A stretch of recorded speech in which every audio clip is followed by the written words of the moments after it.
Hello everyone, welcome to Tara IAS. My name is Sairam Sampath Rao. ఎలా ఉన్నారు అందరూ? ఈరోజు ద హిందూ ఎనాలిసిస్లో మనం మాట్లాడుకునే మొదటి ఆర్టికల్ చూడండి అమ్మా. The women of Asha, overworked, underpaid and on the edge of break down.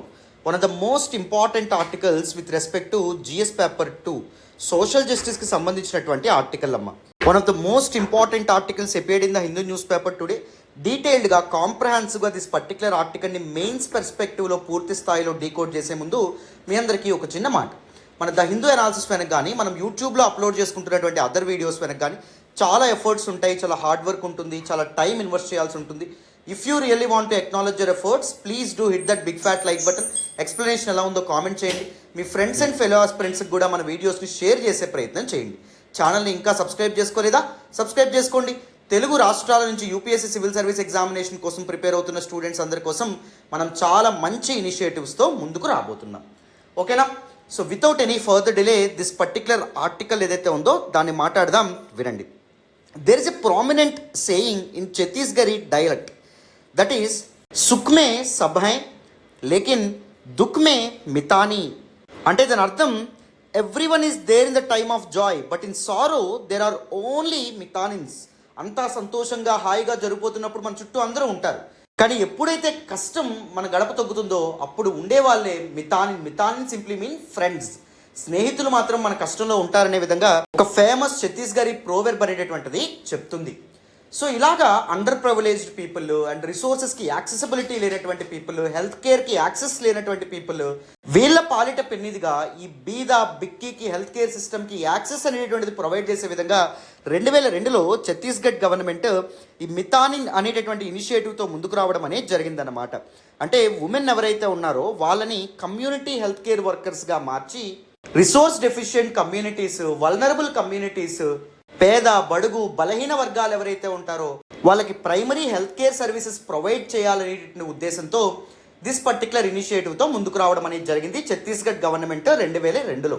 సరిగ్గా 3 ఏళ్ల తర్వాత ఈ ఇనిషియేటివ్ నుంచి ఇన్స్పైర్ అయ్యి central government ASHA worker scheme ఏదైతే ఉంటుందో దాన్ని తీసుకొచ్చింది. ASHA simply mean accredited social health activist అనేటటువంటి పేరుతో పిలుస్తారు. ప్రజెంట్ భారతదేశంలో 10 లక్షలకు పైగా ఆశా వర్కర్లు రిసోర్స్ డెఫిషియెంట్ కమ్యూనిటీస్, పేదవాళ్ళు ఎవరైతే ఉంటారో వాళ్ళకి primary and secondary health care facilities provide చేసే విధంగా చాలా కష్టపడుతున్నారు. కష్టకాలంలో బడుగు బలహీన వర్గాల యొక్క కన్నీళ్లను తుడిచే ఒక ఫ్రెండ్గా వీళ్ళు ఎన్నో సేవలని అందిస్తూ ఉన్నారు. మరి community health care framework that is Asha ఫ్రేమ్వర్క్లో భాగంగా ఉమెన్ని మాత్రమే ఎందుకు ఎంచుకున్నారు సార్? వై నాట్ మెన్ అని చెప్పి అనుకోవచ్చు. Women in our day to day lives they act as the symbols of compassion. జాలి, దయ, కరుణ ఇలాంటి గొప్ప గుణాలని వాళ్ళ గుండంతా నింపుకునేటటువంటి అద్భుతమైనటువంటి వాళ్ళు ఆడవాళ్ళు. మన ఇంట్లో వాళ్ళు చేసేటటువంటి పనిని మనం రికగ్నైజ్ చేయనప్పటికీ, వాళ్ళ యొక్క కష్టాన్ని గుర్తించినప్పటికీ మన కుటుంబం కోసం వాళ్ళు చాలా కష్టాలు పడ్డం అనేది జరుగుతుంది. వంట వండుతారు, అంట్లు తోముతారు, మన పిల్లల్ని సాకుతారు, బట్టలు ఉతుకుతారు, ఉద్యోగం పోయిందంటే ఏం కాదు నేనున్నాననే భరోసాని ధైర్యాన్ని ఇస్తారు. జీవితాంతం మన తోడుగా మన వెంటే ఉండి మన కోసం నిలబడతారు. మరి ఇవన్నీ చేస్తున్నందుకు మనం ఏమైనా మన ఇంట్లో ఉన్న ఆడవాళ్ళకి శాలరీ ఇస్తామా, జీతం ఇస్తామా, ఏమైనా రెమ్యునరేషన్ అనేటటువంటిది పే చేస్తామా? లేదు. బట్ స్టిల్ ఫ్యామిలీ యొక్క సస్టెనెన్స్ కోసం కేర్ వర్క్ అనేటటువంటిది అనుక్షణం మహిళలు అందిస్తూనే ఉంటారు. అందుకే ఈ కమ్యూనిటీ హెల్త్ కేర్ వర్కర్స్గా మహిళలని ఎంచుకుంటే సీమ్లెస్గా హెల్త్ కేర్ సర్వీసెస్ అందరికీ అందించవచ్చు అనేటటువంటి ఆలోచనతో సెంట్రల్ గవర్నమెంట్ ఈ ఆశా ఫ్రేమ్వర్క్ ఏదైతే ఉందో దీన్ని తీసుకురావడం అనేది జరిగింది. These ASHA workers are not only the advocates of resource deficient communities that is vulnerable communities but a friendly faces of distant health system and agents of both change and care work అనే విధంగా మనకి ఈ ఆర్టికల్లో mention చేయడం అనేటువంటిది జరిగింది. అయితే the point of concern is this ASHA workers ఎవరైతే ఉంటారో వాళ్ళు చాలా ఏళ్ళుగా చాలా ఇష్యూస్ని, ఛాలెంజెస్ని ఫేస్ చేస్తున్నారు అని చెప్తూ డిఫరెంట్ ఇష్యూస్ ఏవైతే ఉంటాయో వాటిని ఆర్టికల్లో మెన్షన్ చేయడం అనేటువంటిది జరిగిందన్నమాట. ఏంటి సార్ ఆ ప్రాబ్లమ్స్, ఆ ఇష్యూస్? డీటెయిల్డ్గా చెప్తాను, అటెన్షన్ పేజెస్ వినండి. మెయిన్స్కి చాలా చాలా చాలా important. The first important issue ఏంటి అంటే నేచర్ ఆఫ్ దేర్ వర్క్, వాళ్ళ యొక్క పని. మామూలుగా these ASHA workers log in a triple shift, 3 షిఫ్ట్లు అనేటటువంటి వాళ్ళు చేస్తారు. ఫస్ట్ వాళ్ళ ఇంట్లో డొమెస్టిక్ వర్క్ అనేటటువంటి చేయాలి మహిళలు కాబట్టి. Second, community. దట్ మీన్స్ ఇంటింటికి తిరిగి వ్యాక్సినేషన్ అయిందో లేదో చూడడం కానీ, లేకపోతే మెడిసిన్స్ అనేటటువంటి ఇవ్వడం కానీ, ఇవన్నీ చేయాలి. థర్డ్ వన్ ఏంటి అంటే హెల్త్ కేర్ సెంటర్స్ ఏవైతే ఉంటాయి, ప్రైమరీ హెల్త్ కేర్ సెంటర్స్, ఇక్కడ కూడా వాళ్ళు పని చేయాల్సినటువంటి పరిస్థితి. సో వీళ్ళు 3 పనులు రోజంతా చేస్తూ ఉండడం కూడా ఒక పెద్ద సమస్యగా మనం చెప్పుకోవచ్చు. దీని కారణంగా వాళ్ళ యొక్క ఈటింగ్ హ్యాబిట్స్ అనేటటువంటివి డిస్రప్ట్ అవుతున్నాయి, ఇరెగ్యులర్ టైమింగ్స్, అండ్ దాంతోపాటు న్యూట్రిషియస్ ఫుడ్ ఏదైతే ఉందో దానికి యాక్సెస్ లేకపోవడం, వీటన్నింటి వల్ల anaemia and non communicable diseases like cardiovascular diseases కానీ, డయాబెటీస్ కానీ, ఇలాంటి వాటి బారిన వాళ్ళు పడ్డమయ్యేటటువంటిది జరుగుతుంది. That is one of the most important thing అనే విధంగా చెప్తున్నారు. సెకండ్ ఇంపార్టెంట్ పాయింట్ ఏంటి అంటే దిస్ వర్క్, ఆశా ఫ్రేమ్వర్క్లో ఈ పనిచేసే వాళ్ళు ఎవరైతే ఉంటారో ఆశా వర్కర్స్గా, వాళ్ళకి వర్క్ అనేటటువంటిది చాలా ఎక్కువగా ఉండమనేటువంటిది జరుగుతుంది. అండ్ దాంతోపాటు they were largely under paid as well. వీళ్ళ పనికి తగినట్టుగా వీళ్ళకి వేతనం అనేటటువంటిది ఉంటుందా అంటే ఉండనటువంటి పరిస్థితి. సరిగ్గా తినరు, సరిగ్గా నిద్రపోరు, దాని కారణంగా చాలా డిసీజెస్ బారిన వీళ్ళు పడుతూ ఉండడం అనేటువంటిది జరుగుతుంది. అండ్ థర్డ్ ఇంపార్టెంట్ థింగ్ ఏంటంటే lack of autonomy with respect to their work.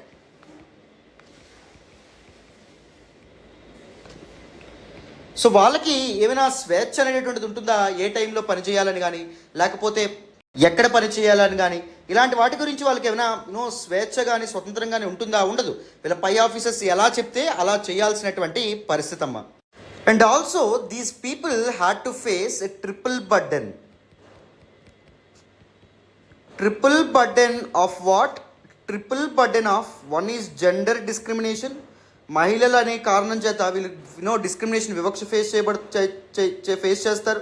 Caste discrimination, కుల వివక్షని ఫేస్ చేస్తూ ఉన్నారు. అండ్ దాంతోపాటు ఇన్ఫార్మల్ ఎకానమీకి సంబంధించినటువంటి మెంబర్స్ కాబట్టి, అంటే these people are not designated as professional health care workers, these people are designated as women వాలంటీర్స్గా ట్రీట్ చేయబడతారు. కాబట్టి దానివల్ల కూడా వీళ్ళు డిస్క్రిమినేషన్ అండ్ మార్జినలైజేషన్ ఏదైతే ఉందో దాన్ని ఎదుర్కొంటున్నారు. అది కూడా చాలా ముఖ్యమైనటువంటి ఇష్యూగా మనం చెప్పొచ్చు.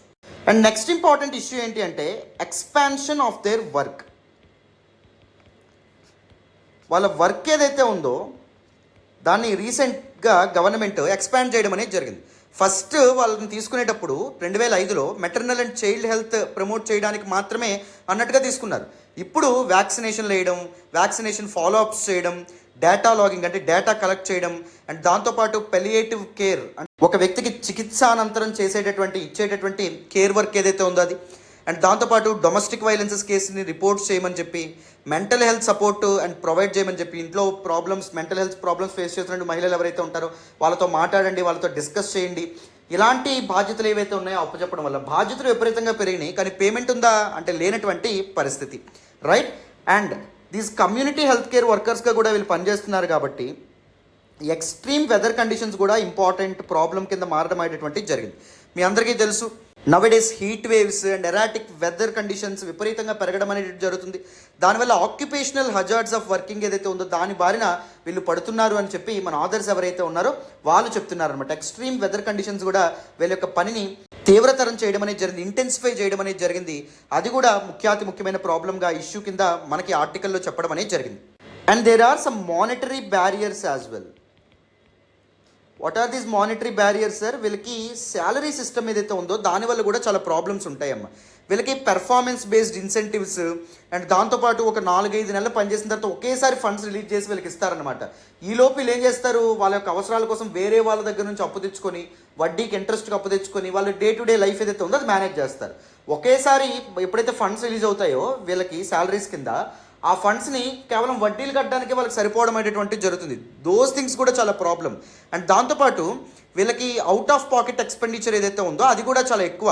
అంటే వాళ్ళ జాబ్లో భాగంగా ఖర్చు ఏదైతే ఉందో, లైక్ జిరాక్స్లు తీయించడం కానీ, ట్రావెలింగ్ ఛార్జెస్ కానీ, మొబైల్ డేటా రీఛార్జెస్ కానీ, అవి వీళ్ళ పాకెట్ నుంచే వీళ్ళు పే చేయాల్సినటువంటి పరిస్థితి. గవర్నమెంట్ అవి ఏమైనా కంపెన్సేట్ చేస్తుందా, గవర్నమెంట్ ఏమైనా రియంబర్స్ చేస్తుందా, వాటిని చేయదు. అది కూడా ముఖ్యమైనటువంటి ప్రాబ్లమ్, ఇంపార్టెంట్ మానిటరీ బ్యారియర్ కింద చెప్పొచ్చు, రైట్? అండ్ ఇంకొక ఇంపార్టెంట్ ఇష్యూ ఏంటి అంటే they are also the victims of various forms of violence. చాలా హింస, బయాస్, డిస్క్రిమినేషన్కి వీళ్ళు గురవడం అనేటటువంటిది జరుగుతుంది. ముఖ్యంగా COVID-19 సమయంలో చాలా ఇన్స్టెన్సెస్లో ముఖ్యంగా పీపుల్ ఎవరైతే ఉంటారో వీళ్ళు ఆశా వర్కర్స్ని అటాక్ చేయడం కూడా మనం చూసాం. వ్యాక్సినేషన్ వేసుకోండి అని చెప్పేటటువంటి వాళ్ళని కూడా అటాక్ చేసినటువంటి ఇన్స్టెన్సెస్ అనేటటువంటి మనం చాలా చూడడం అనేటటువంటి జరిగింది. So gender and caste hierarchies కారణంగా ఆశా వర్కర్స్ ఎవరైతే ఉంటారో వాళ్ళు చాలా ప్రాబ్లం ఫేస్ చేస్తూ ఉంటారు. అండ్ దాంతోపాటు since many of them come from marginalised communities మామూలుగా and they had to work under Panchayati Raj institutions అండర్లో వర్క్ చేస్తారు. ఈ పంచాయతీరాజ్ ఇన్స్టిట్యూషన్లో ఎవరు ఎలీట్ పీపుల్ అంటే ఉన్నతమైన స్థానాలు ఎవరు ఉంటారు, ప్రివిలేజ్డ్ కమ్యూనిటీస్ చెందినటువంటి వాళ్ళు ఉంటారు. సో వాళ్ళ యొక్క బారిన వీళ్ళు పడ్డం అనేటటువంటిది జరుగుతుంది. వాళ్ళ నుంచి వైలెన్స్ అనేటటువంటిది ఫేస్ చేయడం అనేటటువంటిది జరుగుతుంది ఆశా వర్కర్స్ అని చెప్పి మనం చెప్పుకోవచ్చమ్మా. హవెవర్ రీసెంట్గా గవర్నమెంట్ కూడా వీళ్ళ యొక్క వెల్ఫేర్ అండ్ వెల్బీయింగ్ కోసం ఒక ఇంపార్టెంట్ డెసిషన్ తీసుకోవడం అనేటువంటిది జరిగింది. రీసెంట్ ఇంటరిమ్ బడ్జెట్ని ప్రవేశపెడుతూ నిర్మలా సీతారామన్ గారు ఆశా వర్కర్స్ కోసం ఒక ఫ్రీ హెల్త్ ఇన్సూరెన్స్ స్కీమ్ ఏదైతే ఉంటుందో దాన్ని అనౌన్స్ చేశారు. Asha workers, anganwadi workers and helpers ఎవరైతే ఉంటారో వాళ్ళని అండర్ ఆయుష్మాన్ భారత్ స్కీమ్ వాళ్ళకి హెల్త్ ఇన్సూరెన్స్ కవర్ అనేటువంటిది ఫ్రీగా అనౌన్స్ చేయడం అనేది జరిగింది. That is a welcoming move. And 2018లో ministry of health and family welfare వాళ్ళు ఆశా వర్కర్స్ కోసం ఆశా బెనిఫిట్ ప్యాకేజ్ ఏదైతే ఉంటుందో దాన్ని కూడా అప్రూవ్ చేయడం అనేటువంటిది జరిగింది. అంటే వీళ్ళు యాక్సిడెంట్ బారిన పడిన, డెత్, ఒకళ్ళు చనిపోయిన, వర్క్లో భాగంగా డిజేబిలిటీ బారిన పడిన కొంత మొత్తం డబ్బు ఏదైతే ఉంటుందో అది గవర్నమెంట్ వీళ్ళ యొక్క ఫ్యామిలీస్కి అందించడం అనేటువంటిది జరుగుతుందమ్మా. So finally it is need of the hour for our nation India to bring some reforms with respect to these community workers. వాళ్ళని ఒక ఫుల్ ఫ్లెడ్జ్డ్ వర్కర్స్గా ఎలివేట్ చేసేటటువంటి ప్రయత్నం చేయాలి. అండ్ డీసెంట్ పే అనేటటువంటిది అందించే ప్రయత్నం చేయాలి. అండ్ దాంతోపాటు వాళ్ళ వర్కింగ్ కండిషన్స్, వాళ్ళు ఫేస్ చేస్తున్నటువంటి ఛాలెంజెస్ వీటిని కూడా అడ్రస్ చేసేటటువంటి ప్రయత్నం ప్రభుత్వాలు చేయాలని చెప్పి మనం చెప్పుకోవచ్చు. Right. So all these issues ఏవైతే ఉంటాయో వాటిని నోట్స్లో రాసుకునే ప్రయత్నం చేయండి. మెయిన్స్కి చాలా చాలా ఇంపార్టెంట్. అండ్ రిమెంబర్ ఇంకొకటి ఏంటి అంటే కేర్ ఎకానమీకి సంబంధించి మీకు మెయిన్స్లో క్వశ్చన్ అపేర్ అయ్యే అవకాశం ఉంటుంది. 21 ఫిబ్రవరి రోజున నేను care economy and monetised economy పైన ఒక క్వశ్చన్ ఎక్స్ప్లెయిన్ చేశాను మన అభ్యాసన సిరీస్లో భాగంగా. సో ఎప్పుడైనా గుర్తుపెట్టుకోండి, if you really want to crack UPSC civil service examination right from the first day you need to focus on mains అమ్మ. మెయిన్స్ మీద ఎవరైతే ఇనఫ్ ఫోకస్ పెడతారో వాళ్ళకి తప్పకుండా జాబ్ వస్తుంది. మెయిన్స్ అనేటటువంటి పేరు ఊరికే ఇవ్వబడలేదు, it was given with a reason. దానికి ఒక రీజన్ అనేటటువంటి ఉంది. Mains is the mains examination that can only give you the service and job. So mains మీద ఫోకస్ చేసేటటువంటి ప్రయత్నం చేయండి. చాలా బోరింగ్ వర్క్. ప్రతిరోజు అభ్యాసంలో భాగంగా ఒక క్వశ్చన్ మేము డిస్కస్ చేస్తున్నాం కదా, దాన్ని ప్రతిరోజు మీరు 5 గంటల కల్లా ఓపెన్ చేసి వాచ్ చేయడం కానీ, అట్లీస్ట్ ఆ పీడిఎఫ్ ఏదైతే ఉందో టెలిగ్రామ్ ఛానల్ అవైలబుల్గా ఉంటుంది, మోడల్ ఆన్సర్ పీడిఎఫ్ ఇదంతా, దాన్ని ఒకసారి చూడడం ఒక 5-10 నిమిషాలు. ఇది బోరింగ్ వర్క్, ప్రతిరోజు చేయాల్సిన వర్క్. కానీ ఎవరైతే సేమ్ బోరింగ్ వర్క్ని ఎవ్రీడే ఓపికతో చేస్తారో వాళ్ళకి మాత్రమే సక్సెస్ రావడం అనేటువంటిది జరుగుతుంది. అది మాత్రం గుర్తుపెట్టుకోండి. And care economy and monetised economy. Care economy అంటే అన్పెయిడ్ వర్క్కి సంబంధించినటువంటి థింగ్. మానిటైజ్డ్ ఎకానమీ అంటే పెయిడ్ వర్క్కి సంబంధించినటువంటి అకాడమిక్ యాక్టివిటీ. సో దీని మీద ఒక క్వశ్చన్ ఏదైతే ఉందో నేను చేయడం అనేది జరిగింది, డీటెయిల్గా ఎక్స్ప్లెయిన్ చేయడం అనేది జరిగింది. వీలైతే ఆ పర్టికులర్ వీడియో వాచ్ చేసే ప్రయత్నం చేయండి అమ్మా. Right. So this is all about this particular article. డీటెయిల్గా కాంప్రహెన్సివ్గా ఈ ఆర్టికల్ మీకు అర్థమైందని అనుకుంటున్నాను. మరి without any further delay next article discuss చేద్దాం, వినండి. ఈరోజు ద హిందూ ఎనాలిసిస్లో మనం మాట్లాడుకునే నెక్స్ట్ ఆర్టికల్ చూడండి. Should India have regional benches of the supreme court? One of the most important articles with respect to GS paper 2 polity and గవర్నెన్స్కి సంబంధించినటువంటి article. చాలా ఇంపార్టెంట్ ఆర్టికల్ అమ్మా. డీటెయిల్డ్గా ఈ ఆర్టికల్ని అర్థం చేసుకునే ప్రయత్నం చేద్దాం. So if you look at the context of this particular article, రీసెంట్గా parliamentary standing committee on personnel public grievances and law and justice వాళ్ళు లోక్సభకి ఏ ఇన్ఫర్మేషన్ ఇచ్చారంటే, లా మినిస్ట్రీ మా యొక్క ఇంపార్టెంట్ రికమెండేషన్ ఏంటి? ఆ రికమెండేషన్ అంటే సుప్రీంకోర్టుకి రీజనల్ బెంచెస్ అనేటటువంటివి ఏర్పరచాలి. అప్పుడే సుప్రీంకోర్టు మీద ఉన్నటువంటి వర్క్లోడ్ ఏదైతే ఉందో దాన్ని తగ్గించవచ్చు అనే రికమెండేషన్ని లా మినిస్ట్రీ యాక్సెప్ట్ చేసిందనే విధంగా ఈ పార్లమెంటరీ స్టాండింగ్ కమిటీ లోక్సభలో చెప్పడం అనేటటువంటిది జరిగింది. మరి ఈ కాంటెక్స్ట్లో ఇంతకీ regional benches of the supreme court అనే కాన్సెప్ట్ ఏంటి సార్? ఎందుకు దీన్ని తీసుకురావాల్సి వచ్చింది? ఎప్పుడు అసలు ఈ పర్టికులర్ ఆలోచన అనేటటువంటిది మొదలైంది? వీటన్నింటి గురించి డిస్కస్ చేద్దామా? అటెన్షన్ పే చేసి వింటే మీకు క్లియర్గా దిస్ పర్టికులర్ టాపిక్ అర్థమవుతుంది, వినండి అమ్మా. ఫస్ట్ సుప్రీంకోర్టు గురించి ఒక బేసిక్ అండర్స్టాండింగ్ మీకు ఉండాలి. The supreme court of India established under article 124 of the Constitution, and it is considered as the highest judicial authority in the country. అతి ముఖ్యమైన న్యాయ సముదాయంగా మనం సుప్రీం కోర్ట్ ఆఫ్ ఇండియాని చెప్పొచ్చు అన్నమాట. It has a judicial power to hear and decide cases involving interpretation of the constitution. భారత రాజ్యాంగం ఏదైతే ఉందో దాన్ని సరిగ్గా ఇంటర్ప్రిట్ చేయడం, various laws made by the parliament అవి కాన్స్టిట్యూషనలా అన్కాన్స్టిట్యూషనలా అని చెప్పడం, that is validity of the లాస్ని ఎగ్జామైన్ చేయడం, and protection of fundamental rights as well. భారత రాజ్యాంగం భారత పౌరులకి హామీ పడినటువంటి ప్రాథమిక హక్కులు ఏవైతే ఉంటాయో పార్ట్ 3 ఆఫ్ ద కాన్స్టిట్యూషన్లో భాగంగా ఏర్పరిచినటువంటివి, సో అవి ప్రొటెక్ట్ చేయడం, అవి సేఫ్ గార్డ్ చేయడం, వాటిని కాపాడడం. సో పీపుల్ యొక్క ఫండమెంటల్ రైట్స్లోకి the sphere of influence from the government, that is legislature అయినా ఎగ్జిక్యూటివ్ అయినా ఇంటర్వ్యూన్ అవుతుందా, లేకపోతే అనవసరంగా జోక్యం చేసుకుంటుందా, ప్రజల యొక్క హక్కుల్ని కాలరాస్తుందా లేదా అనేటటువంటి విషయాలని పరిగణించడం. సో ఇవి సుప్రీంకోర్టు యొక్క బాధ్యతలుగా మనం చెప్పొచ్చు. And it also acts as the final court of appeal for all civil and criminal matters. Civil matters, criminal matters, ఈ విషయాల్లో ఫైనల్ కోర్ట్ ఆఫ్ అపీల్గా మనం చెప్పొచ్చు. అంటే సుప్రీంకోర్టు యొక్క డెసిషన్ ఏదైతే ఉందో that will be final, right, అది మనం చెప్పొచ్చు. And if you look at the composition of the supreme court, it consists of chief justice of India and 34 other judges. All of them will be appointed by the president himself. భారత రాష్ట్రపతి యొక్క hand and seal ద్వారా, అంటే అతని యొక్క signature, అతని యొక్క ముద్ర ద్వారా వీళ్ళే అపాయింట్ కాబడ్డమైనటువంటి జరుగుతుంది. Of course, if you look at the functioning of the Supreme Court, it has its own rules, procedures, and it can issue various types of orders, judgments, etc. తన యొక్క పనితీరు ఏదైతే ఉందో తన చేతుల్లోనే ఉండమనేది జరుగుతుంది. Ensuring the judicial autonomy. జ్యుడిషియరీకి కావాల్సినటువంటి స్వేచ్ఛ, స్వాతంత్రాలు అనేటటువంటి ఉండాలి. గవర్నమెంట్ యొక్క కనుసన్నల్లో పనిచేయకుండా ఎంత అటానమస్గా సుప్రీంకోర్టు పనిచేస్తుందో అంత అన్బయాస్డ్గా డెసిషన్స్ అనేటువంటి వస్తాయి, వెడ్డిక్ట్స్ వస్తాయి, పీపుల్ యొక్క రైట్స్ కాపాడబడతాయి, పీపుల్ యొక్క వెల్ బీయింగ్ ఏదైతే ఉందో అది ఎన్షూర్ అవ్వడం అనేటువంటి జరుగుతుంది. So if you look at the evolution of supreme court during the colonial times, British వాళ్ళు ఇండియాను రూల్ చేస్తున్నటువంటి సమయంలో 3 సుప్రీం కోర్ట్స్ ఉండేవి ఒకప్పుడు, బాంబే, కల్కట్టా అండ్ మద్రాస్, 1861 ముందు. 1861 తర్వాత ఈ సుప్రీం కోర్ట్స్ని హైకోర్ట్స్గా మార్చడం అనేది జరిగింది. ఫర్ సెపరేట్ రీజన్స్కి హైకోర్ట్స్గా మార్చడం అనేది జరిగింది.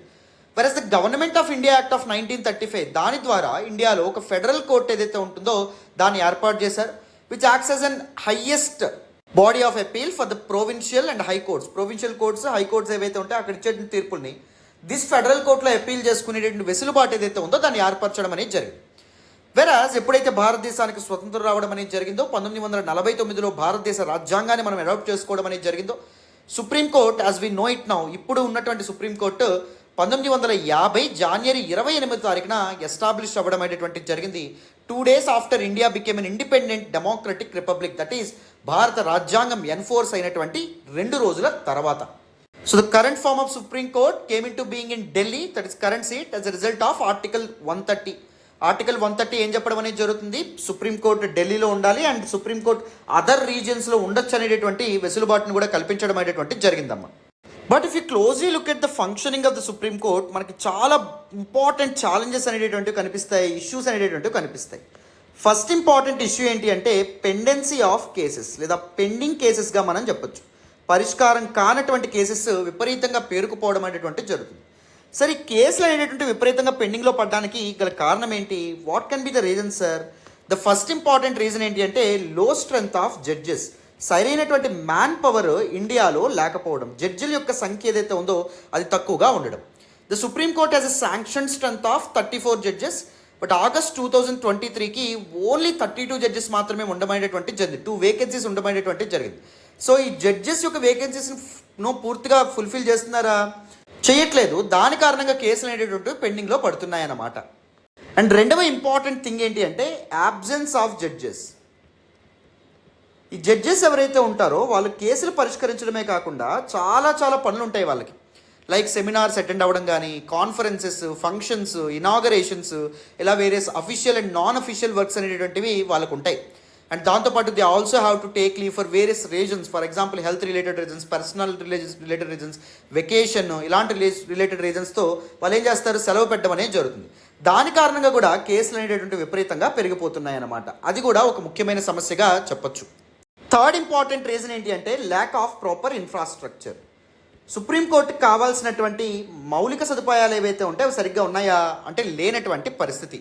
There was complete shortage of adequate infrastructure such as court room, staff, technology etcetera. అందుకే సుప్రీంకోర్టు యొక్క ప్రొడక్టివిటీ అండ్ ఎఫిషియన్సీ మీద దాని యొక్క ఇంపాక్ట్ పడ్డమైనటువంటి జరుగుతుంది. సుప్రీంకోర్టు దేశం ఏదైతే ఉందో దేశంలోనే హైయెస్ట్ అపలేట్ బాడీ, దానిలో 17 కోర్ట్ రూమ్స్ మాత్రమే ఉండడం అనేటువంటి జరిగింది for all the benches and all the కేసెస్కి. రైట్, శాలరీస్ తక్కువ, కోర్ట్ స్టాఫ్ ఎవరైతే ఉన్నారో వాళ్ళకి ట్రైనింగ్ అనేటువంటిది ప్రాపర్గా ప్రొవైడ్ చేయరు, హై వర్క్ లోడ్ అనేటువంటిది విపరీతంగా ఉండమైనటువంటి జరుగుతుంది. డిజిటల్ లైబ్రరీస్ లేవు, వీడియో కాన్ఫరెన్సింగ్ ఇన్ఫ్రాస్ట్రక్చర్ ఏదైతే ఉందో అది కూడా లేనటువంటి పరిస్థితి అమ్మ. So this is also one of the important reason. And next important thing ఏంటంటే increasing appeals from high courts. High courts ఇచ్చినటువంటి తీర్పులు ఏవైతే ఉంటాయో వాటిని ఏం చేస్తున్నారు, ఎక్కువగా సుప్రీంకోర్టులో తీసుకురావడం అనేది జరుగుతుంది, అపీల్స్ చేయడం అనేటువంటి జరుగుతుంది. ఈ అపీల్స్ ఎప్పుడైతే పెరిగిపోతున్నాయో సుప్రీంకోర్టు, అన్ని హైకోర్ట్స్ నుంచి అపీల్స్ ఎప్పుడైతే వస్తున్నాయో సుప్రీంకోర్టు మీద విపరీతమైనటువంటి బర్డెన్ అండ్ ఇంపాక్ట్ పడడం అనేది జరుగుతుంది. అండ్ ఇంకొక ఇంపార్టెంట్ రీజన్ ఏంటి అంటే ఫైలింగ్ ఆఫ్ ఫ్రివలస్ కేసెస్. అంటే అంత ఇంపార్టెన్స్ లేనటువంటి కేసులు ఏవైతే ఉంటాయో అవి ఎక్కువగా సుప్రీంకోర్టు దగ్గరికి తీసుకెళ్తా ఉన్నారన్నమాట. ఊరికే పబ్లిక్ ఇంట్రెస్ట్ లిటిగేషన్స్ అనేవి వేయడం కానీ, ఫర్ ఎగ్జాంపుల్ ఖురాన్లోని పాసేజెస్ ఏవైతే ఉంటాయో అవి డిలీట్ చేయాలి, లేకపోతే సెక్యులరిజంకి సంబంధించినటువంటి ఇష్యూస్, అంటే పలానా మసీద్ ఏదైతే ఉందో అది ఒకప్పుడు టెంపుల్, సో మళ్ళీ దాన్ని టెంపుల్ కింద మార్చాలి, ఇలాంటి అన్నెసరీ ఇవేవైతే ఉన్నాయో కేసులు ఏవైతే ఉన్నాయో అంత ఇంపాక్ట్ మెరిట్ లేనటువంటి కేసులు ఏవైతే ఉన్నాయో సుప్రీంకోర్టు టేకప్ చేయాల్సినటువంటి పరిస్థితి ఏర్పడుతుంది. మరి మేజర్ ఇష్యూస్ ఏవైతే ఉంటాయో వాటిని ట్యాకిల్ చేయడానికి వేరియస్ లా కమిషన్స్ కానీ ఎక్స్పర్ట్స్ కానీ కొన్ని రిఫార్మ్స్తో ముందుకు రావడం అనేది జరిగింది, కొన్ని సజెషన్స్తో మెజర్స్తో ముందుకు రావడం అనేది జరిగింది. సో ఈ ఆర్టికల్లో మెన్షన్ చేసినటువంటి మెజర్స్తో కలిపి చెప్తాను, జాగ్రత్తగా వినండి. ఫస్ట్, సుప్రీంకోర్టు ఏదైతే ఉందో దాన్ని 2 డివిజన్స్గా విడదీయాలి అని చెప్పి చాలామంది అంటారు. ముఖ్యంగా the 10th law commission of India ఏదైతే ఉందో అది కూడా ఈ విషయాన్ని మెన్షన్ చేయడం అనేటువంటి జరిగింది. సుప్రీంకోర్టుని the constitutional division and legal division అనేటువంటి 2 పార్ట్స్గా డివైడ్ చేయాలి. కాన్స్టిట్యూషనల్ డివిజన్ కాన్స్టిట్యూషన్ ఇంటర్ప్రిట్ చేసేటటువంటి కేసులు ఏవైతే ఉంటాయో వాటిని టేకప్ చేయాలి. లీగల్ డివిజన్ ఏదైతే ఉందో అది పార్లమెంట్ కానీ లేకపోతే వేరే స్టేట్ గవర్నమెంట్స్ చేసినటువంటి చట్టాలు ఏవైతే ఉంటాయో వాటి యొక్క వ్యాలిడిటీని పరిశీలించేటటువంటి పని తీసుకోవాలి అని చెప్పడం అనేటువంటి జరిగింది. ఇది one of the most important సెషన్గా మనం చెప్పొచ్చు. సెకండ్ది ఏంటి అంటే for all the SLPs, that is special leave petitions, అంటే దిస్ అపీల్ కేసెస్ ఏవైతే ఉంటాయో, అంటే దిగువ కోర్టులు ఏవైనా మనకు వ్యతిరేకంగా వెర్డిక్ట్ ఇచ్చాయనుకోండి, మనం ఏం చేయొచ్చు, సుప్రీంకోర్టులో స్పెషల్ లీవ్ పిటిషన్ అనేటువంటిది పెట్టుకోవచ్చు. సో ఆ పర్టికులర్ కోర్ట్ ఏదైతే ఉందో ఇంపార్టెంట్ లీగల్ ప్రొవిజన్ని సరిగ్గా ఇంటర్ప్రిట్ చేయలేకపోయింది, సో అందుకే నాకు వ్యతిరేకంగా వెర్డిక్ట్ అనేది ఇచ్చింది, సో మీరు కన్సిడర్ చేయండి అని చెప్పి మనం పిటిషన్ పెట్టుకోవచ్చు. So depending on the merit of that particular case, merit of that particular issue, supreme court special leave petition accept చేయాలా లేకపోతే రిజెక్ట్ చేయాలా, అంటే ఆ కేసు గురించి విచారణ జరిపించాలా లేకపోతే ఆ కేసు యొక్క విషయాలని వినాలా లేదా అని చెప్పి ఆలోచన చేయడం అనేది జరుగుతుంది. సో కింద కోర్టుల నుంచి సుప్రీంకోర్టులో ఫైల్ అయ్యేటటువంటిది స్పెషల్ లీవ్ పిటిషన్స్ ఏవైతే ఉంటాయో వాటి కోసం ఒక నేషనల్ కోర్ట్ ఆఫ్ అపీల్ అనేటటువంటిది ఏర్పాటు చేయాలి ఫర్ స్పెషల్ లీవ్ పిటిషన్స్ అని చెప్పి కూడా one of the important recommendation అనేటటువంటిది ఉంది. అండ్ థర్డ్ ఇంపార్టెంట్ థింగ్ ఏంటంటే establish regional benches of the supreme court. సుప్రీంకోర్టుకి రీజనల్ బెంచెస్ అనేటటువంటివి ఏర్పాటు చేయాలి. సో ముఖ్యంగా ఇప్పుడు ఢిల్లీలోనే కాకుండా చెన్నై కానీ హైదరాబాద్ కానీ లేకపోతే కోల్కతా, ముంబై ఈ ప్రాంతాల్లో నాన్ కాన్స్టిట్యూషనల్ ఇష్యూస్ ఏవైతే ఉన్నాయి, కాన్స్టిట్యూషనల్ ఇంటర్ప్రిటేషన్ సుప్రీంకోర్టు ఢిల్లీలో ఉన్నటువంటి మెయిన్ హెడ్ క్వార్టర్స్ అక్కడే తీసుకోవడం అనేది జరుగుతుంది. అదర్ ఇష్యూస్కి సంబంధించి ఈ రీజనల్ బెంచెస్ ఏవైతే ఉంటాయో అక్కడ నిర్ణయం తీసుకుంటే బాగుంటుందనే విధంగా చెప్పడం అనేది జరిగింది. అప్పుడు కేసులు ఏవైతే ఉంటాయో అవి తగ్గుతాయి, పెండింగ్ కేసులు అనేటటువంటి తగ్గుతాయి అనేది ఆలోచన. అండ్ ఫోర్త్ ఇంపార్టెంట్ థింగ్ ఏంటి అంటే నెంబర్ ఆఫ్ వర్కింగ్ డేస్ ఏవైతే ఉంటాయో వాటిని పెంచాలి. So the Malimath committee suggested that supreme court should work for 206 days, 206 రోజులు సుప్రీంకోర్టు వర్క్ చేయాలని చెప్పి ఆ కమిటీ చెప్పడం అనేది జరిగింది. అప్పుడే కేసులు ఏవైతే ఉంటాయి, పెండింగ్ కేసులు ఏవైతే ఉంటాయో అవి ఎండ్ అవ్వడం అనేది జరుగుతుంది, ఒక కొలిక్కి రావడం అనేది జరుగుతుందని చెప్పి చెప్పడం అనేది జరిగింది. అండ్ నెక్స్ట్ ఇంపార్టెంట్ థింగ్ ఏంటంటే establishing a dedicated authority for supreme court infrastructure. Judicial infrastructure కోసం ఒక సెపరేట్ అథారిటీ అనేటువంటిది ఏర్పాటు చేయాలి. So authority need to take care of judicial infrastructure are salary payments etcetera, so that this pending cases అనే issue ఏదైతే ఉందో అది తగ్గుతుంది, సుప్రీంకోర్టు మీద అన్నెసరీ బర్డెన్ ఏదైతే ఉందో తగ్గుతుందని చెప్పి మనం అర్థం చేసుకోవచ్చమ్మా. అర్థమైందా? సో కంప్లీట్గా దిస్ పర్టికులర్ ఆర్టికల్ కూడా మీకు అర్థమైందనే అనుకుంటున్నాను. So all forms of reforms, first issues గురించి మాట్లాడడం అండ్ దాని తర్వాత ఇంపార్టెంట్ సజెషన్స్ ఆర్ మెజర్స్ ఏవైతే ఉంటాయో వాటి గురించి కూడా మనం దిస్ పర్టికులర్ ఆర్టికల్లో భాగంగా డిస్కస్ చేయడం అనేది జరిగింది. ఓకేనా? This is all about this particular article and this is all about today's the Hindu analysis. So next week నుంచి మండే నుంచి నేను ఎక్కువ ఆర్టికల్స్ కవర్ చేసే ప్రయత్నం చేస్తాను. సరిగ్గా ఆర్టికల్స్ ఎక్కువ పెంచుతాం, ఎక్కువగా కవర్ చేద్దాం అనే లోపు మనకి టీఎస్పీఎస్సీ గ్రూప్ 1 నోటిఫికేషన్ వచ్చిందమ్మా. Many students actually depending on me for this particular examinations. So అందుకే అందరికీ క్యాటర్ చేయాల్సి వస్తుంది, టైం ఇవ్వాల్సి వస్తుంది, చాలా రిలెంట్లెస్గా వర్క్ చేయాల్సి వస్తుంది. So please don't mind. So very soon with in 3 to 4 days we will be uploading the Hindu analysis very early and we will be covering significant number of articles. That is my promise, that is my guarantee. Okay na? Right. Mali next class lo kaluddam. Thank you so much again. Bye nana.